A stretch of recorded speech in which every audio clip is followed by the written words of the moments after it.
morning panning in the stream for gold, surrounded by the rising mountains. Old prospector with a tale for two, he brushed around in the pan, pointing out what lay within was ordinary sand.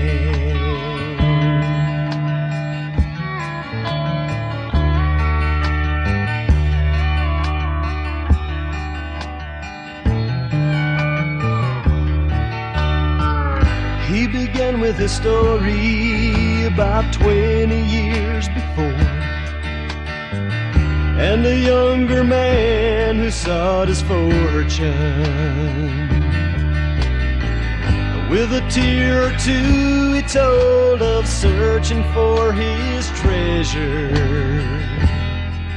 but making known the gold he sought was ordinary pleasure.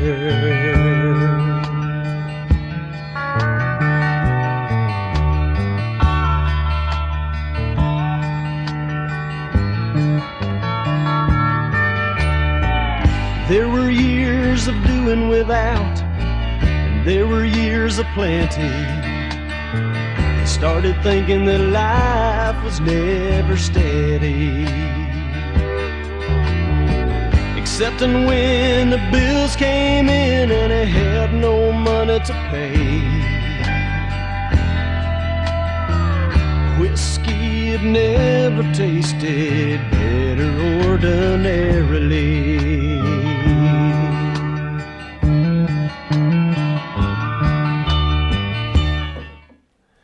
All right, welcome and God bless. I'm Mark Wallace. This is True North Studio, and today our topic is going to be, O ye of little faith, 4 lessons in believing.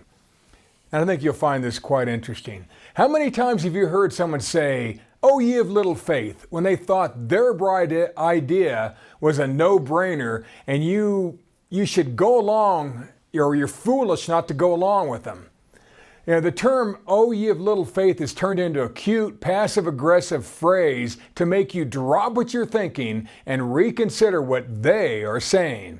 It's a phrase used when someone wants to kindly point out the error of your ways.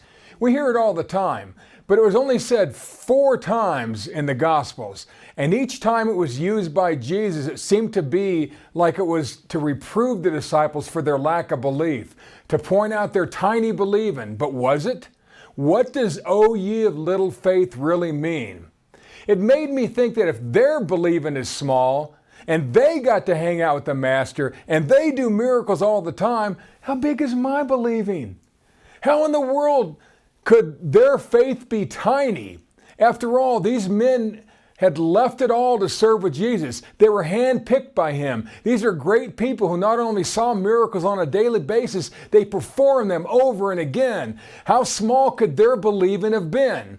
Then I pondered, am I missing the whole point? Was this phrase, "O ye of little faith," an observation, a reproof, a way to highlight a point? Or was it just a nickname like, "Oh, you budding believers"? Could this phrase, "O ye of little faith," be like finding highlighted answers to test questions in a textbook you borrowed from the smart kid? Could this phrase be like the GPS waypoints on a digital map? Well, it had grown dark. Not your usual darkness. It was almost like God laid thick blackout curtains over western Colorado. It was so dark that we couldn't see our feet. It was the kind of darkness you can feel. You know, I was with 2 veteran outdoorsmen walking back from what had been less of a hunt and more of a day-long hike in the Rocky Mountains. The usual for me. And I asked them if they knew how to get back to the Jeep. And they said, "We know these parts like the back of our hands. Of course we know the way back to the Jeep." Well, I'm not one to always trust group consensus. So I turned on my new toy, and I'd recently bought this brand new invention. It was called a Garmin GPS, designed for hikers, that was programmed to link up with not 1, not 2, but 3 satellites to triangulate my position. Well, I know you young people are saying, what's the big deal? I have one of those in my Apple Watch and another in my smartphone. Insert eye roll here. So I know, you guys know what GPS was, but in 2001, it wasn't so popular. This level of GPS technology was brand new to U.S. consumers in the early 2000s. Before then, it was only available for military use. One super high-tech feature on my ancient GPS unit at that time was called breadcrumbs. You turned on your GPS, set your starting point, and then you went on your hike. And the Garmin GPS tracked your position all day long and marked every few feet with what it called breadcrumbs. Now, the term breadcrumbs comes from that childhood story of Hansel and Gretel, who left a trail of edible breadcrumbs on their walk through the woods so they could retrace their steps back home. So with this new GPS feature, you could get yourself all kinds of lost and find your way back to the starting point by following your digital breadcrumb trail back. Well, after a long day walking along mountain ridges, through thick woods, and across fields, the sun had long since disappeared. Darkness enveloped us, and it was time to head back to the Jeep. Now, my two guides assured me they knew the way back, but my GPS was saying something different. People didn't trust GPS way back then like we do today. To them, it was newfangled. So when I told the two woodsmen that they were off track, they literally laughed at me. And they said, your little GPX toy was wrong. We know these parts. Now maybe I'm a bit of a tech snob, but I swore they just said GPX instead of GPS. Well, I shrugged off their ridicule and forcefully told them if we kept going the way we're heading, we'll have to backtrack and waste a half an hour, plus we're headed for a steep ravine. I was putting a lot of trust in this new little gadget, and they said the truck was over the next ridge and then a bit to the east.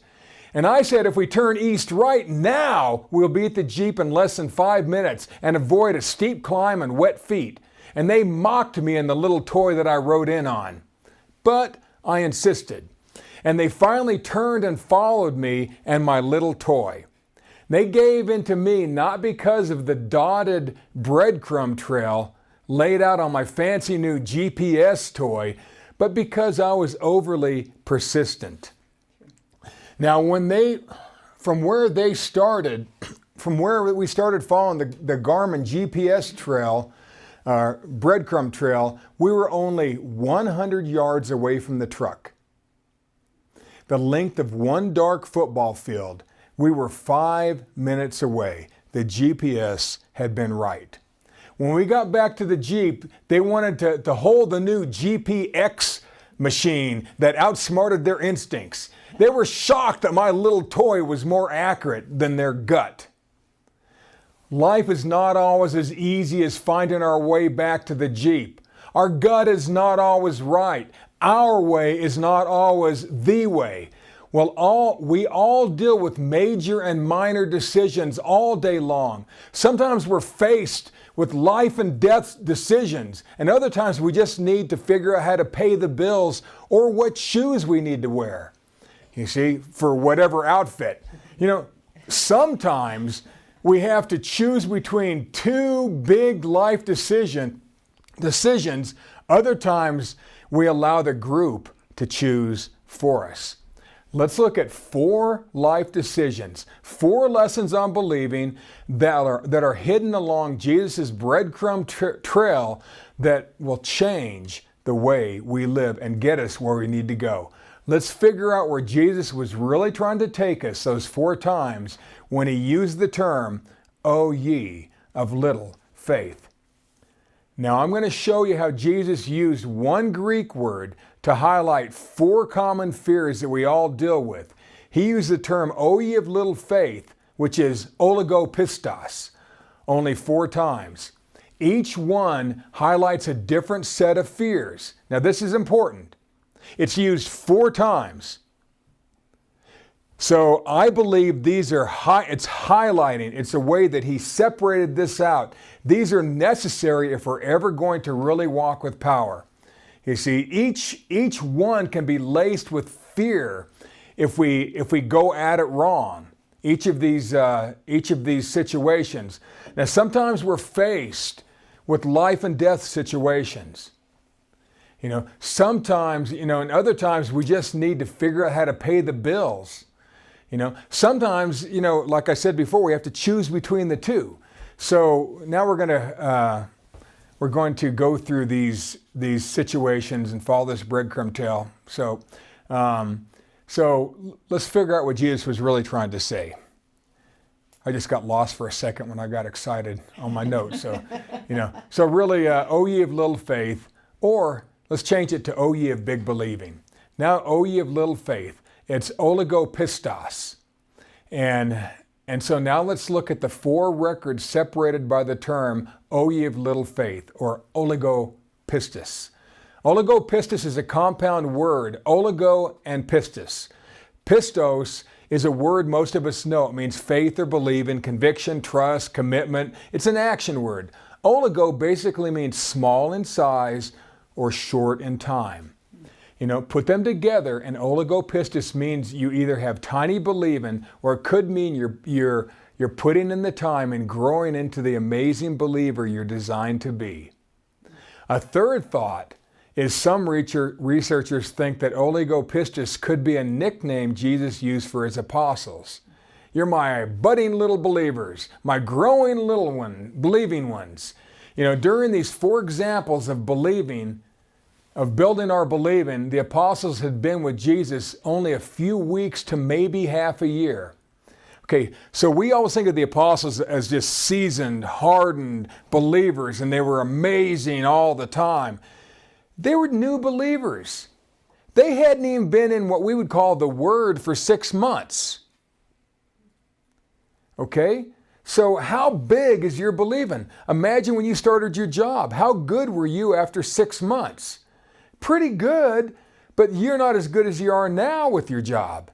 There's time on task. It's important.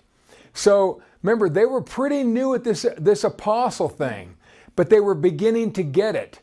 They were growing. They were putting in the time, but there's a whole nother level of believing that they needed to grow into, and Jesus knew this. In fact, for us, there's a whole nother level of believing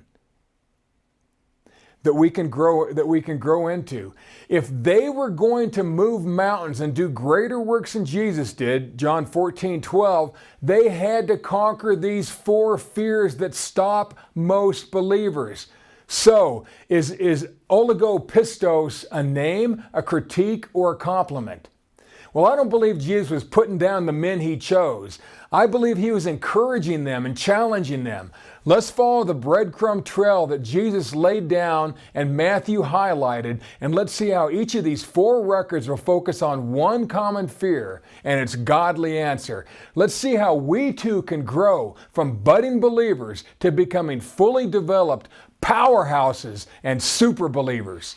Here we are, the 4 lessons in believing. O ye of little faith points out the 4 types of fear that break down our believing, which keeps us from living the life we dream about and the things we dream of doing for God. Now, by the way, all 4 lessons in fear and believing are in Matthew. Luke 12 is the only other place this phrase, O ye of little faith, is used, but it's the same lesson as the one we're about to cover. Okay, so the first one is everyday stress. Everyday stress.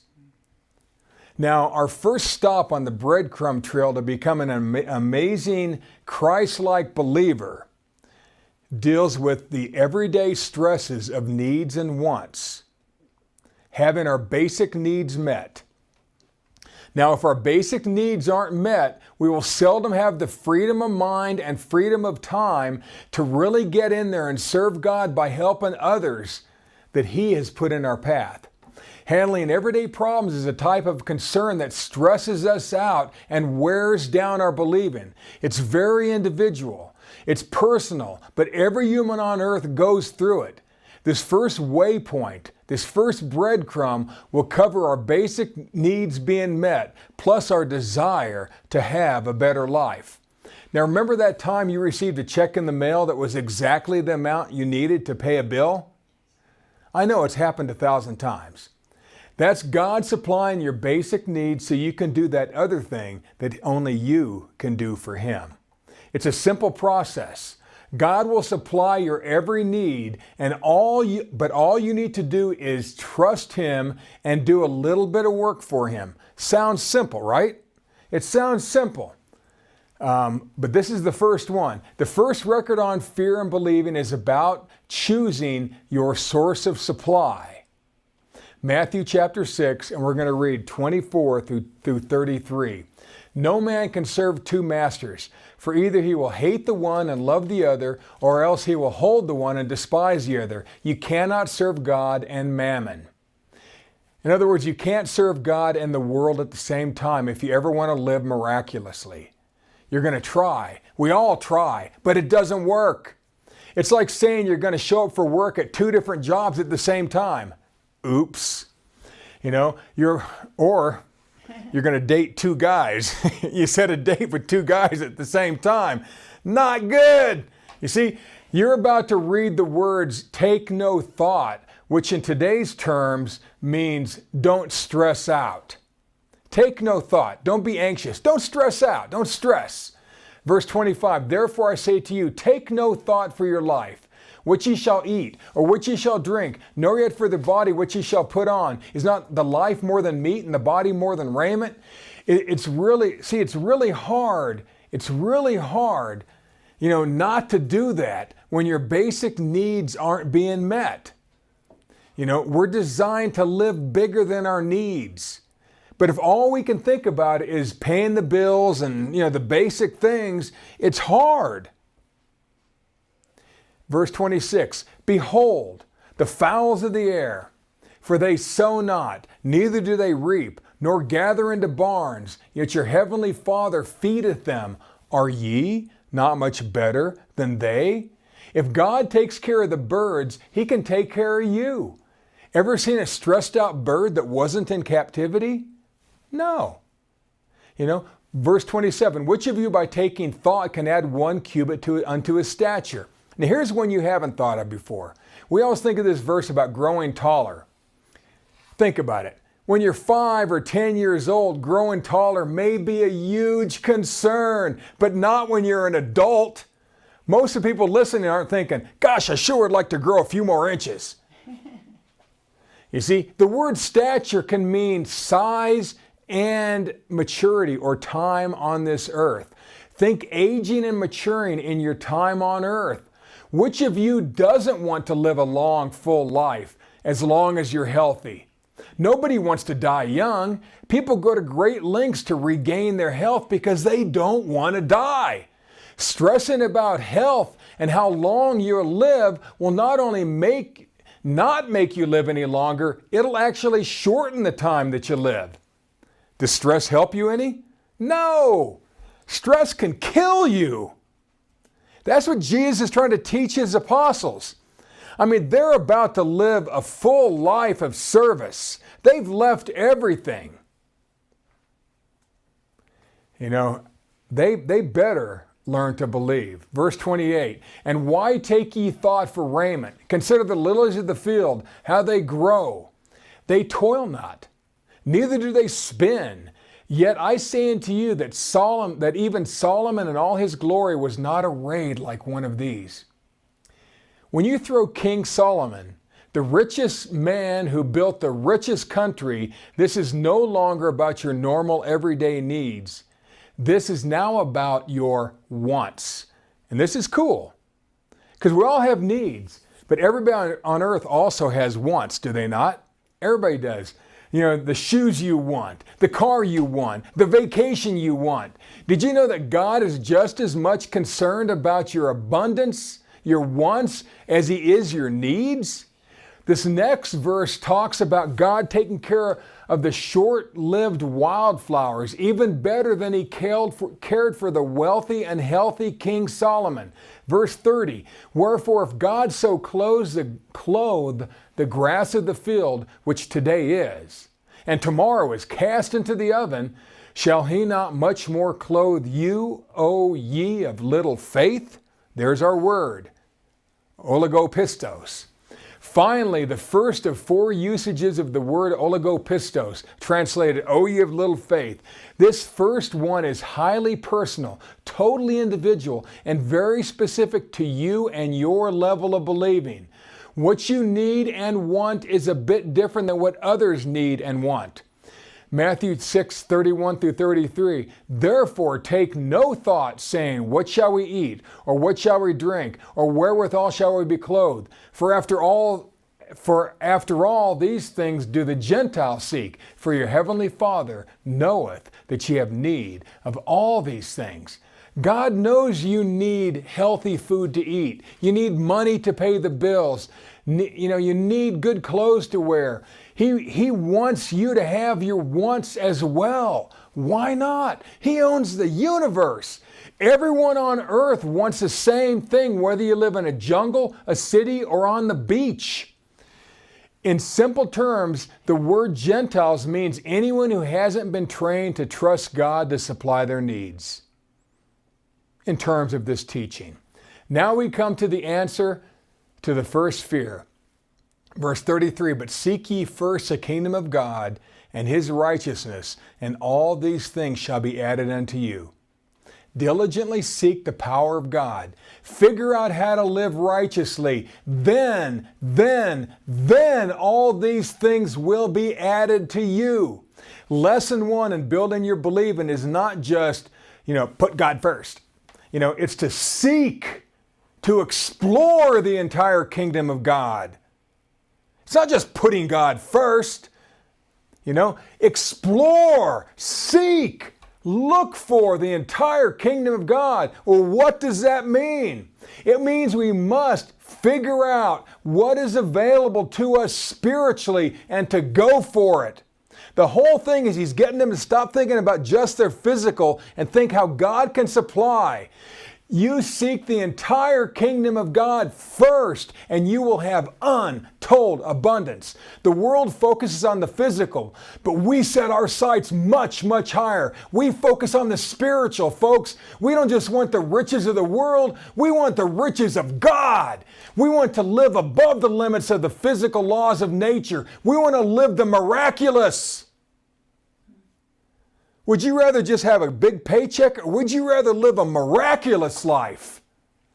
Well, most of us would rather live a miraculous life. Some people would choose a paycheck. That's the world. Are you tired of stressing about having your basic needs met? Do you want to live a little like King Solomon? You want to see the power of God more often in your life? Well, first choose your source of supply. Will it be God or will it be the world? Who's going to supply your need? Who do you want to supply your need? Because you can get it both ways.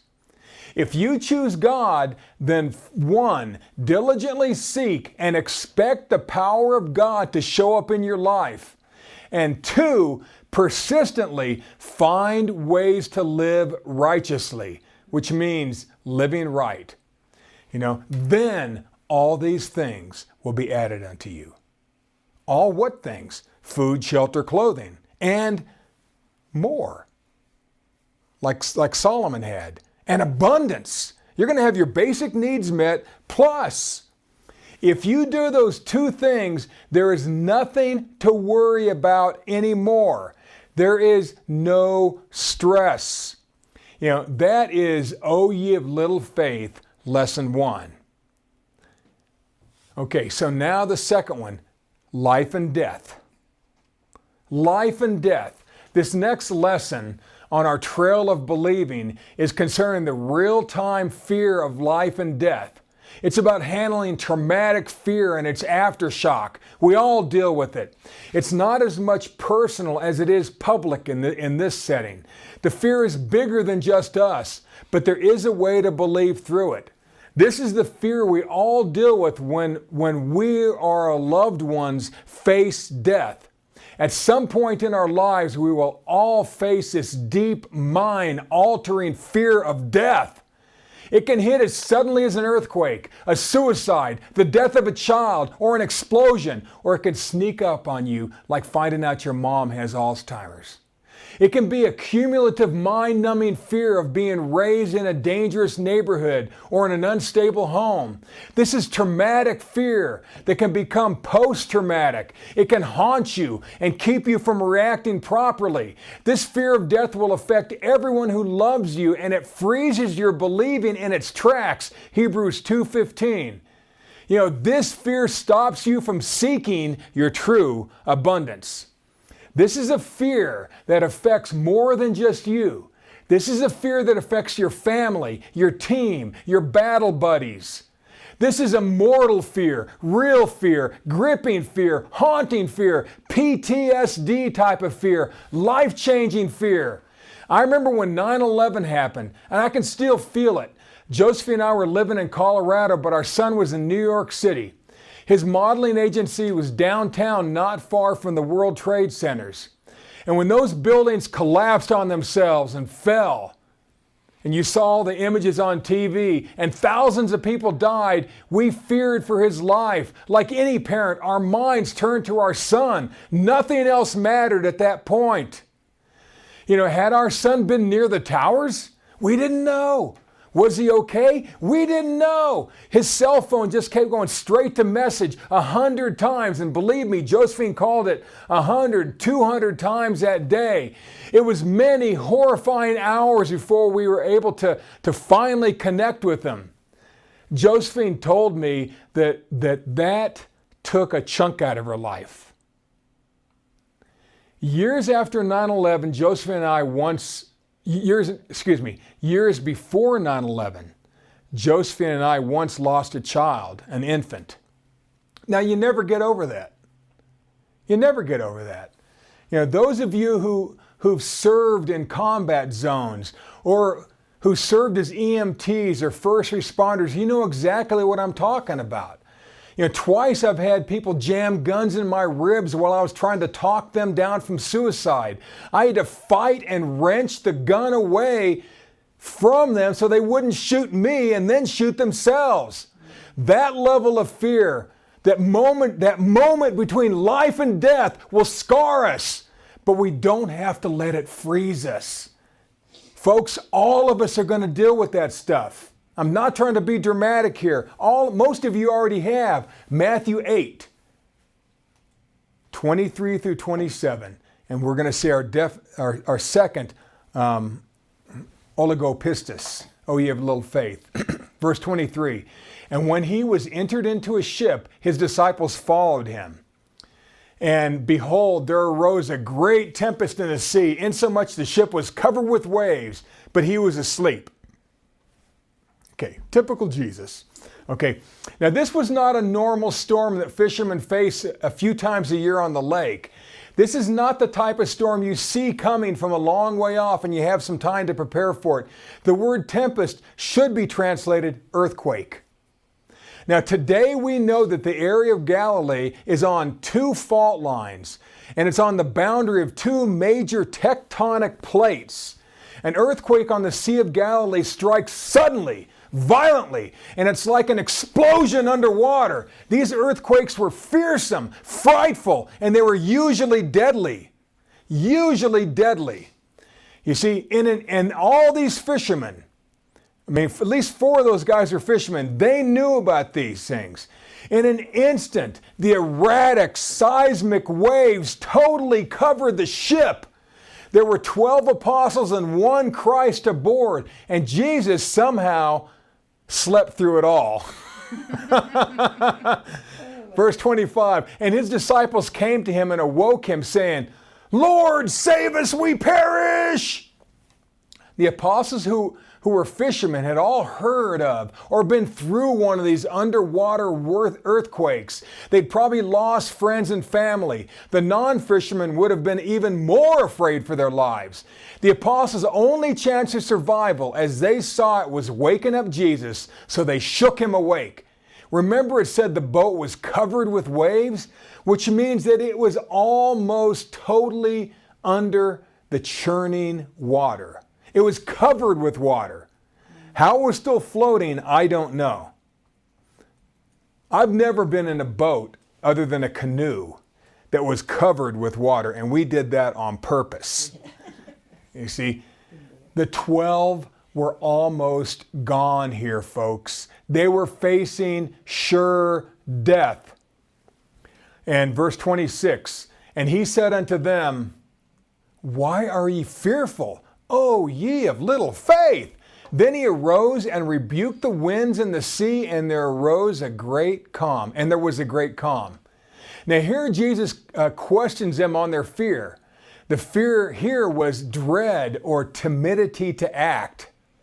That's when he said, why are you so fearful? And what he's really saying is, what are you being so timid about? Now the first lesson was pretty big about your need being met. Now we're in the second lesson, and this is life and freaking death.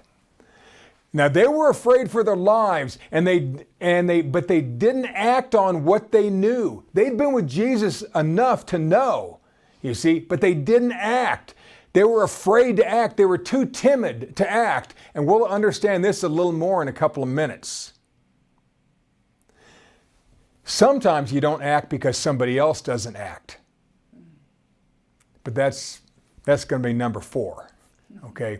Now I'm not talking about acting like grabbing a bucket and bailing like the wind, 12 buckets, water at a time. That's not what I'm talking about. They were way past that point now. The boat was going down. But these men had progressed a little bit. The first lesson in O ye of little faith was about trusting totally in and seeking God like a house afire. It was more spiritual than it was physical. That's number 1. We first have to start there. And my daughter Danielle helped me see this as a progression of thinking instead of just 4 separate fears. These are things that build one to another. So thank you for that. And so I remember one Thanksgiving at our home, and we invited all the local believers and had Josephine's mother staying with us at that time, because Josephine's birthday's right around Thanksgiving. In fact, she was born on Thanksgiving. Happy birthday, prematurely. And I was in another room, and we heard all the women, and I heard all the women screaming. I mean, shrieking. And I thought, what is going on? So I ran into the brightly lit family room and saw the young ladies pointing at Josephine's mom. And I thought, what's going on? I saw them all pointing. And I looked over at her, and her eyes were closed. Her mouth was open, and she was not moving. And she slid down into her chair to where she couldn't slide anymore.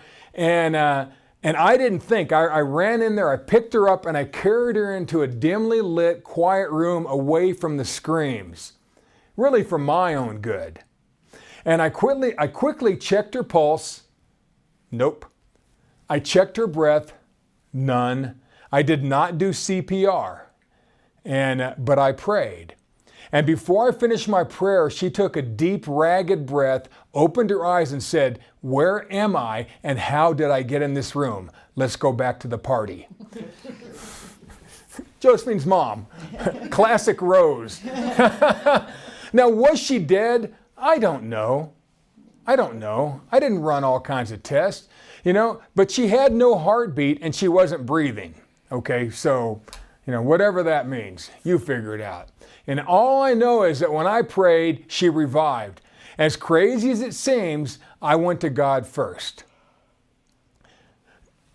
Now, verse 27, but the men marveled, saying, "What manner of man is this, that even the winds and the sea obey him?"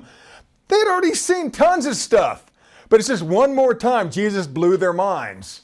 See, the apostles had even more respect for Jesus after that. They were blown away. I would be too. I'm blown away just reading this. That was the second lesson in O Ye of Little Faith. At times we will all have to deal with life and death situations.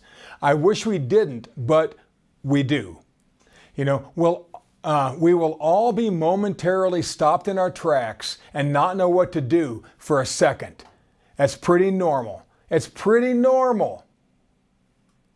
The answer to this first type of fear, our daily fears, is to seek God first. That's the first one.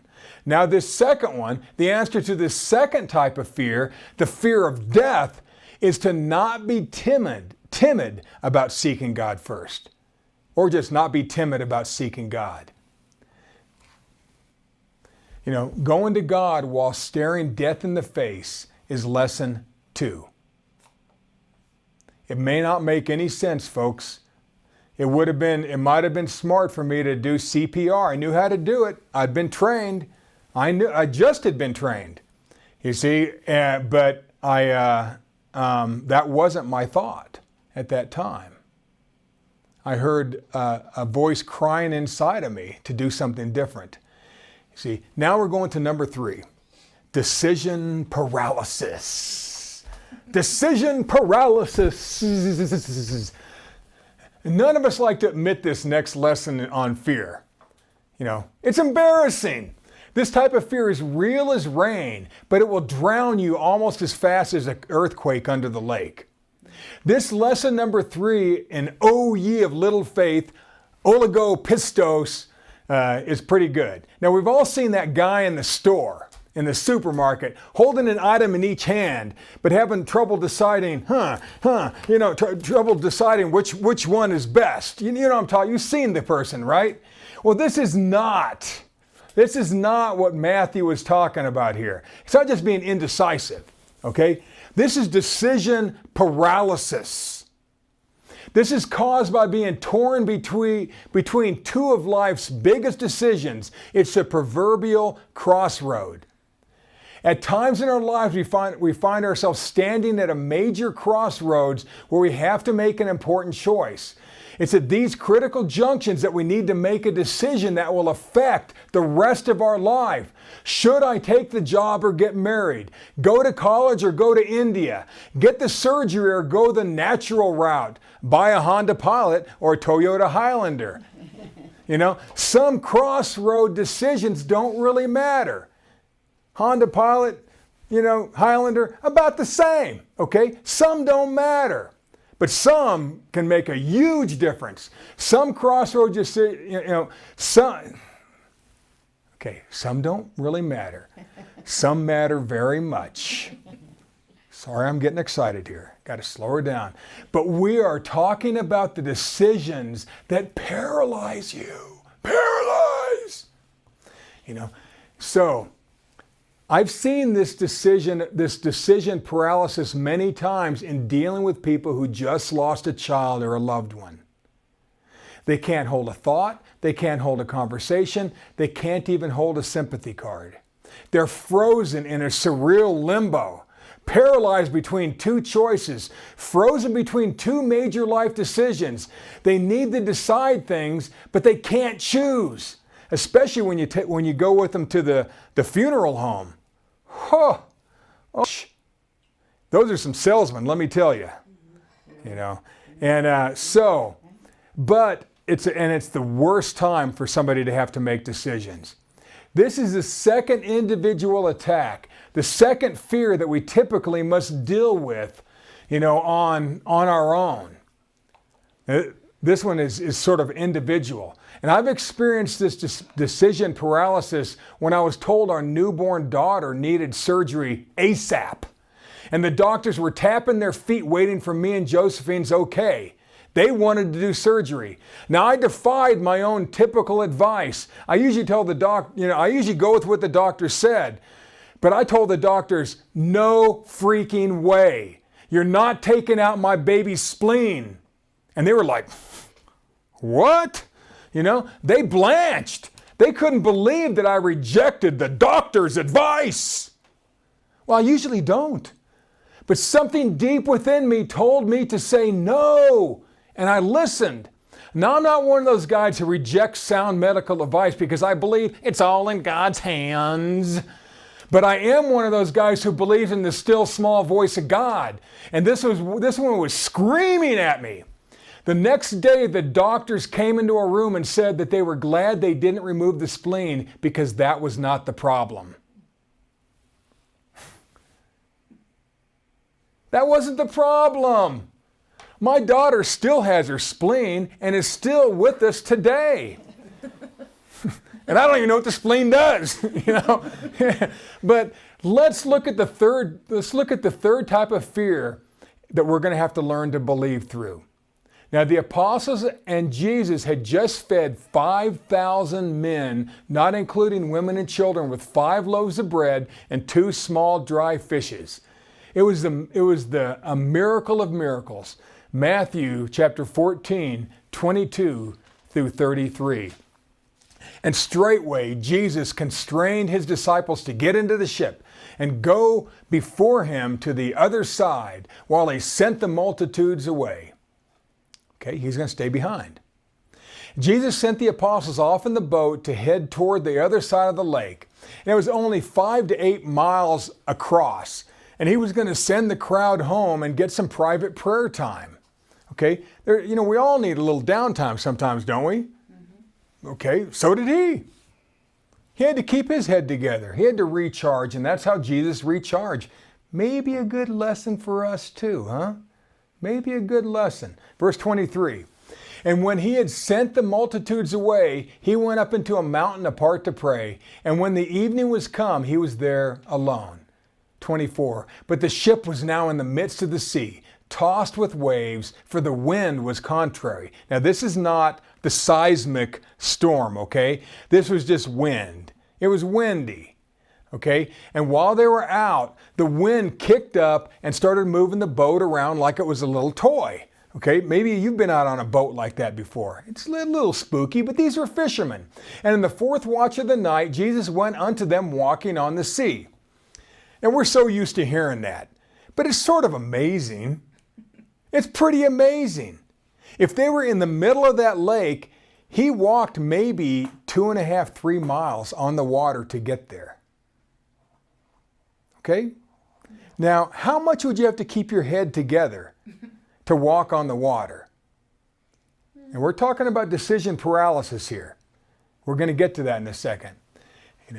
And so when the disciples saw him walking on the sea, they were troubled, saying it was a spirit, and they cried out for fear. Verse 27, but straightway Jesus spoke to them, and saying, be of good cheer, it's I, be not afraid. And what would you say? You guys, come on, it's me. Don't be afraid. Okay, now here, how weird would it be if you and your buddies were on a boat, the wind started tossing you around like a little toy, and you see Jesus walking up to you, walking on the water. I mean, you might think it's a spirit too. It's pretty surreal. It's freaky. You see, verse 28, and Peter answered him and said, Lord, if it be thou, bid me come unto thee on the water. And Jesus said, come. And when Peter was come down out of the ship, he walked on the water to go to Jesus.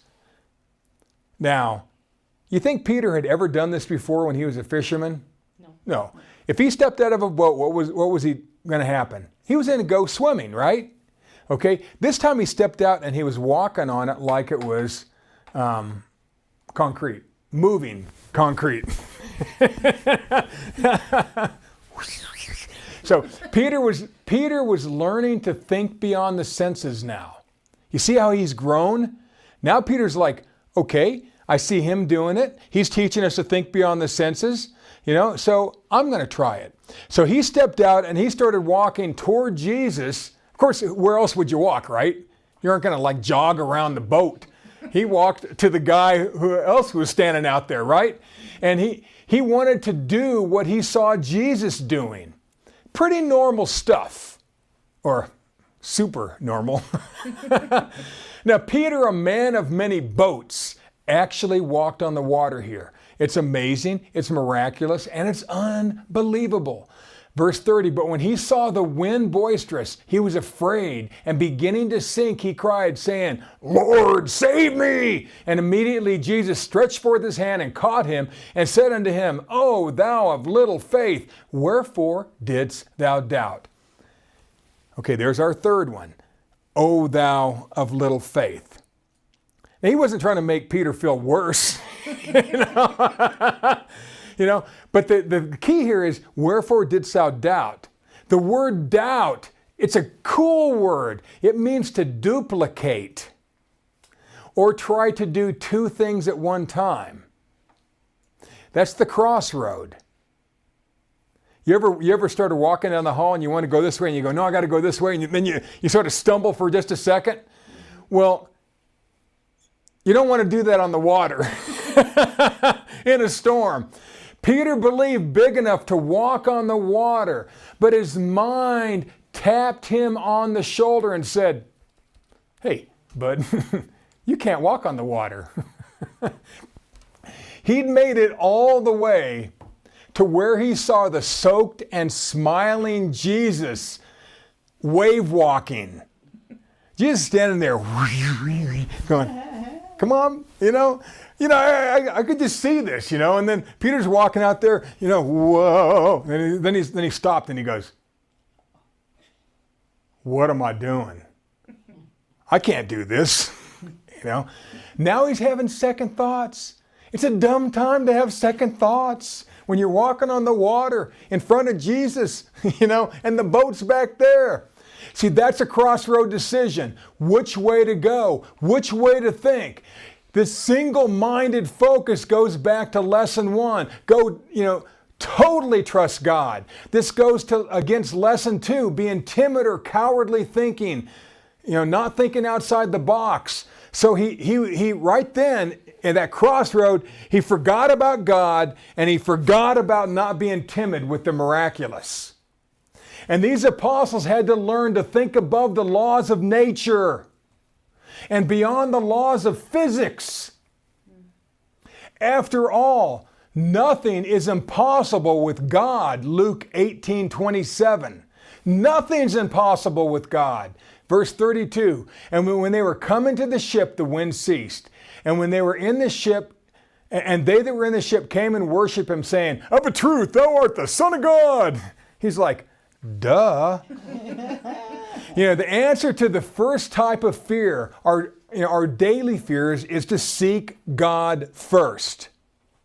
The answer to this second type of fear, the fear of death, is to not be intimidated about seeking God first. We run toward God while staring death in the face. And this third type of fear, we will need that'll help us break our decision paralysis, is by making our mind behave. It is combining both 1 and 2 lessons. We keep our mind stayed on God, and we're not timid about going to God in the face of the defying odds. That's lesson 3. Lesson 3, you have to stay focused on what you already know to be true, which is the Word. It's more true than water is not to be walked on. What does God ask you to do that has just been miraculous, and you did it, and it's like, whoa! Well, it's no different than that check that came just at the right time, or the job that came just at the right time. Now we're going to go to the final one, groupthink, or thinking outside the group. Now we hit our final lesson of believing through fear. Our fourth, O ye of little faith. And this type of fear is sneaky. It's tricky because it's so human. It's hard to detect in ourselves or in the people that we hang around. Why? Because we humans are wired tribally. We want to be accepted, protected, and to fit into the group.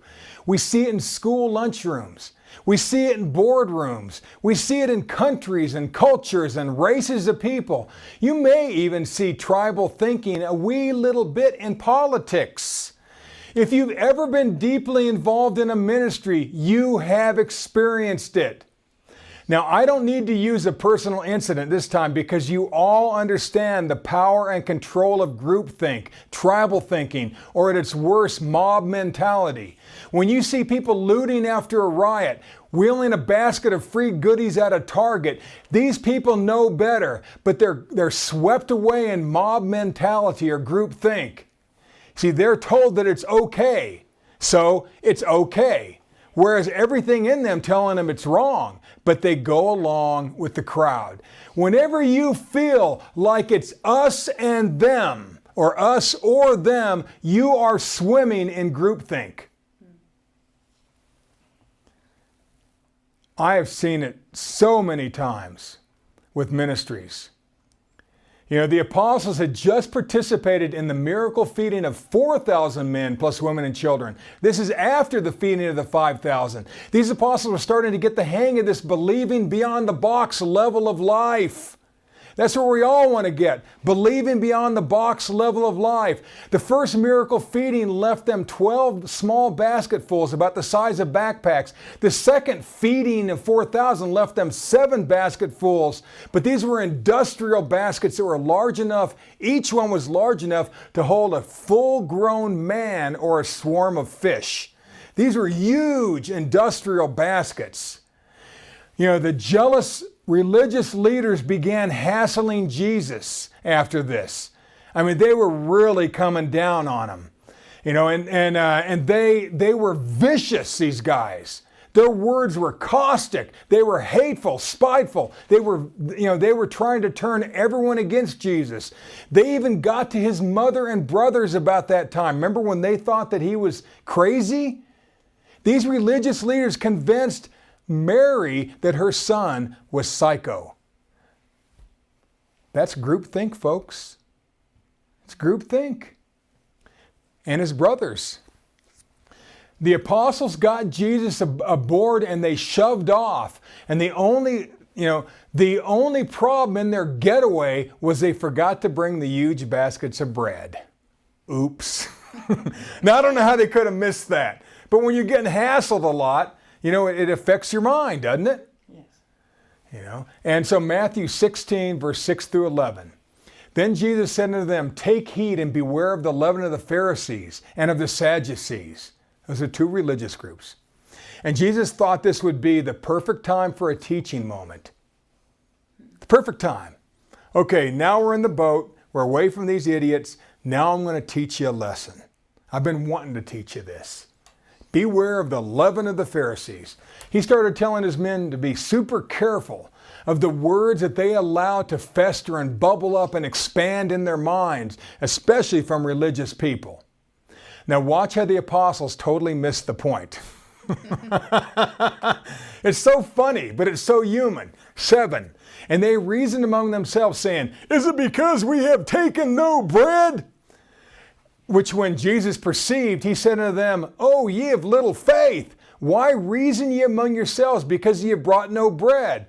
See, the apostles huddled together in the back of the ship and began to talk. And they immediately misdiagnosed what Jesus was trying to teach them about the hurtful words of evil people. Can you picture one little boat, 12 men in a huddle, and Jesus off by himself, still yet able to hear them? He's like, hey guys, I'm right here. You know, I'm trying to teach you something, and you're like way off track. I'm right here. I can hear every word that you're saying. You know, the reasoning among themselves is groupthink. They were doing groupthink. They were more concerned with pleasing each other than they were of listening to Jesus. So they rejected Jesus. You think, who would do that? Well, they did. They just totally rejected what he was saying because they were so concerned what each other was saying. We'll get to that in a second. Verse 9, do ye not yet understand, neither remember the 5 loaves of the 5,000 and how many baskets he took up? Neither the 7 loaves of the 4,000 and And how many baskets ye took up? Verse 11. How is it that ye do not understand that I spake it not to you concerning bread, but that ye should beware of the leaven of the Pharisees and of the Sadducees? Now Jesus sort of bookended it right there. He goes, I'm not even talking about leaving the food. I'm talking about be careful what words you allow in your head. See, they totally missed the teaching. That great teaching moment because of groupthink. Because of group thinking. The first, O ye of little faith, is to eliminate our daily fears by rejecting the limits of the world by seeking God first. The answer to the second type of fear, the second, O ye of little faith, which is the fear of death, is to not be timid about seeking God first, to run toward God even while staring death in the face. The third type of fear, the third, O ye of little faith, is to eradicate decision paralysis by deciding to expect the miraculous. And this fourth type of fear, the fourth, O ye of little faith, is to force yourself to think on your own when the group tries to keep your thinking in the pack. It's not easy to do, folks. It's hard to do that. Jesus was amazing in pointing out these waypoints on our personal life growth maps. Matthew was sharp in noticing them. Now we're all going to deal with the daily common fears. We're all going to face death sometime. We're all going to freeze between two decisions, and we're all going to give in to the group at times. But these 4 lessons in dealing with fear and our 4 ways to get over them can help. Those are the 4 lessons in believing that will make God say about you, O you of giant faith, O ye of little faith. And this is 4 lessons in believing. Or should I say, O ye of little faith, O ye of big faith is what we want to hear.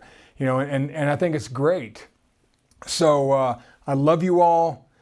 Thank you for listening. And I really super abundantly appreciate you. So just work those 4 types of fear and 4 ways to get over it, and you will see more miracles than you've ever seen before. God bless.